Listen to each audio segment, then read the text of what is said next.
కొన్ని వ్యాఖ్యలను కూడా ఆయన చెప్పారు. గతంలో ఏదైతే సిద్ధరామయ్య కొన్ని వ్యాఖ్యలు చేశారు, ఆ వ్యాఖ్యలకు అనుగుణంగా అంటే మా ఎమ్మెల్యేలను బీజేపీ పార్టీ కొంటోంది 50 కోట్లు ఇచ్చని ఆ వ్యాఖ్యలను ఉద్దేశించి ఆయన చేసిన వ్యాఖ్యలను ఇక్కడ కూడా ఉద్దేశించి ఇక్కడ కాంగ్రెస్ ఎన్ని కోట్లు ఇచ్చి మా ఎమ్మెల్యేలు కొనుగోలు చేస్తున్నారనే వ్యాఖ్యలు కూడా కేటీఆర్ ఉద్దేశించి మీడియా సమావేశంలో కొన్ని వ్యాఖ్యలు చేశారు. అంటే మొత్తంగా చూసుకుంటే కనుక ఇక్కడ బీజేపీ కనుసన్నల్లోనే ఈ ప్రెస్ మీట్ కూడా ఏర్పాటు చేశారనే కొన్ని విశ్వసనీయ వర్గాల నుంచి అయితే సమాచారం ఉంటుంది.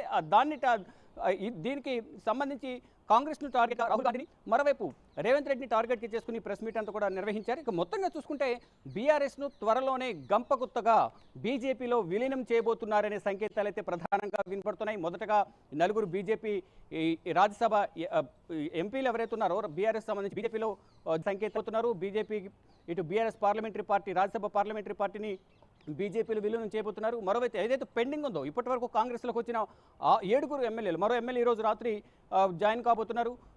మొత్తం 39 మందిలో కంటోన్మెంట్లో యాక్సిడెంట్ జరగడం వల్ల అక్కడ ఎమ్మెల్యే చనిపోవడం వేదికలు వచ్చాయి. దానికి కాంగ్రెస్ కైవసం చేసుకున్న తర్వాత 6 ఎమ్మెల్యేలు జాయిన్ అయ్యారు. ఆ తర్వాత మళ్ళీ ఈరోజు మరో ఎమ్మెల్యే జాయిన్ కాబోతున్నారు. మరికొంతమంది ఎమ్మెల్యేలు కూడా చేజారే అవకాశం ఉందనే వార్తలు వస్తున్న నేపథ్యంలో తమ ఎమ్మెల్యేలను కాపాడుకునే ప్రయత్నంలో భాగంగానే బీజేపీతో కలవడం ద్వారా పార్టీని కాపాడుకోవచ్చు, వారి రాజకీయ భవిష్యత్తు కూడా ఉంటుందనే యోచనలోనే కేటీఆర్ హరీష్ రావు ఉన్నారు.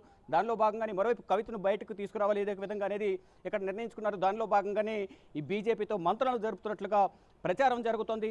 దాదాపు ఈ చర్చలన్నీ కూడా ఒక కొలిక్కి వచ్చినట్టు తెలుస్తుంది.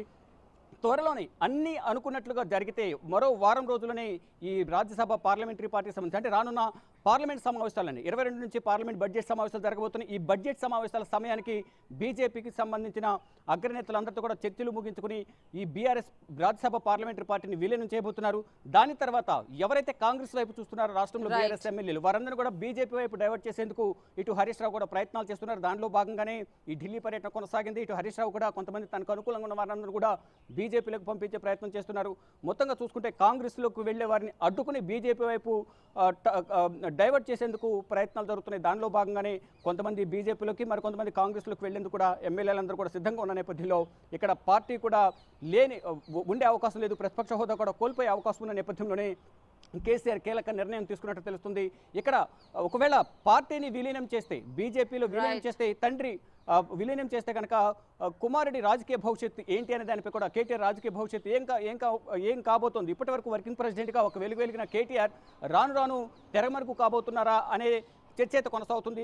అంటే కూతురిని బయటకు తీసుకురావాలి కాబట్టి పార్టీని పణంగా పెట్టాల్సిన పరిస్థితి అయితే ప్రజెంట్ సిచ్యువేషన్ ఉంది. ఇప్పుడు వరకు చెప్పుకున్న అన్నీ కనుక జరిగితే కనుక త్వరలోనే కేంద్ర హోంమంత్రి అమిత్ షాతో కూడా కేసీఆర్ భేటీ అవకాశాలు ఉన్నట్లుగా ప్రచారం జరుగుతోంది. Renu, thank you Shiva.